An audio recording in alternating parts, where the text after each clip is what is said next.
Les détails du vol commis au presbytère nous ont été rapportés en grande partie par le pasteur et sa femme. Il fut commis à l'aube, le lundi de la Pentecôte, jour consacré, à Haiping, à des réjouissances publiques. Madame Bunting s'éveilla tout à coup, dans le silence qui précède l'aurore, avec la conviction que la porte de leur chambre à coucher avait été ouverte, puis refermée. Elle n'appela pas son mari tout de suite, mais elle s'assit sur son lit et tendit l'oreille. Elle distingua alors le sourd poum de pied déchaussé, sortant du cabinet de toilette contigu et suivant le corridor dans la direction de l'escalier. Dès qu'elle en fut bien sûre, elle secoua le plus doucement possible le révérend monsieur Bunting. Il ne frotta point d'allumettes. Il mit ses besicles. Il passa la robe de chambre de sa femme, il enfila ses pantoufles et alla sur le palier pour écouter. Il entendit très bien remuer en bas, dans son bureau. Puis, un éternuement sonore. Il rentra dans sa chambre, se munit de la première arme qui lui tomba sous la main, le tisonnier, et descendit l'escalier en prenant 1000 précautions. Madame Bunting resta sur le carré. Il était environ 4 heures du matin, ce n'était déjà plus la profonde obscurité de la nuit. Une faible clarté régnait dans le vestibule, mais le cabinet de travail, dont la porte était entrebâillée, était tout à fait noir. D'ailleurs, silence absolu, rien que le léger craquement des marches sous les pas de monsieur Bunting et, dans le cabinet, de vagues bruits. Alors un tiroir fut ouvert, on perçut un froissement de papier. Puis un juron, une allumette frottée, et la pièce fut éclairée d'une lumière blonde. Monsieur Bunting était à ce moment dans le vestibule et, à travers la fente de la porte, il pouvait voir le tiroir ouvert et une bougie allumée. Mais le voleur, il ne l'apercevait point. Il restait là, dans le vestibule, ne sachant que faire. Madame Bunting, blême et haletante, s'était glissée jusqu'en bas, derrière lui. Une considération leur donna du courage, la conviction que le cambrioleur était un habitant du village. Ils entendirent un tintement, ils comprirent que le voleur avait trouvé leur réserve pour les dépenses du ménage, en tout 2 livres et demi. Cela décida monsieur Bunting à brusquer les choses. Ayant assuré le tisonnier dans sa main, il s'avança suivi de près par madame Bunting.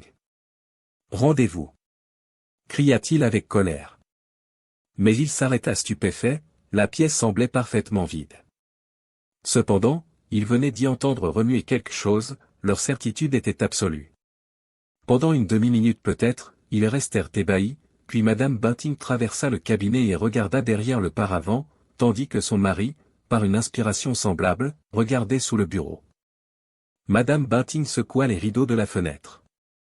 Monsieur Bunting inspecta la cheminée, l'explorant avec son tisonnier, l'un fouilla la corbeille à papier, l'autre le seau à charbon. Enfin ils finirent par s'arrêter et demeurèrent confondus, s'interrogeant mutuellement des yeux. « J'aurais pourtant juré, » fit madame Bunting. « Mais la bougie » s'écria monsieur Bunting. « Qui a allumé la bougie ?»« Le tiroir » reprit madame Bunting. « Et l'argent a disparu. » Elle se précipita vers la porte. C'est bien là le cas le plus extraordinaire. Il y eut un formidable éternuement dans le corridor. Ils y coururent. Au même instant, la porte de la cuisine battit avec violence. « Apportez la bougie » ordonna monsieur Bunting. Et il s'avança. Il y eut un bruit de verrou rapidement repoussé. Comme il arrivait à l'entrée de la cuisine, le pasteur vit que la porte de l'office s'ouvrait également et que les premières lueurs de l'aurore baignaient les masses sombres du jardin.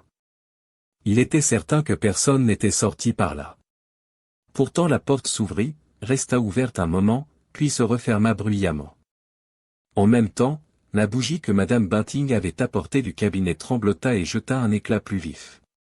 La cuisine était déserte. Ils visitèrent à fond le garde-manger, l'office, et enfin descendirent à la cave. Ils eurent beau chercher, personne dans toute la maison. Le jour surprit le pasteur et sa femme, au rez-de-chaussée, toutes deux bizarrement accoutrées, continuant à ne rien comprendre, éclairées par la lumière bien inutile d'une bougie qui coulait. « C'est bien le cas le plus extraordinaire. » recommença le pasteur pour la 20e fois. « Mon ami, dit madame Bunting, voilà Suzy qui se lève. Attendons qu'elle soit dans sa cuisine pour remonter. »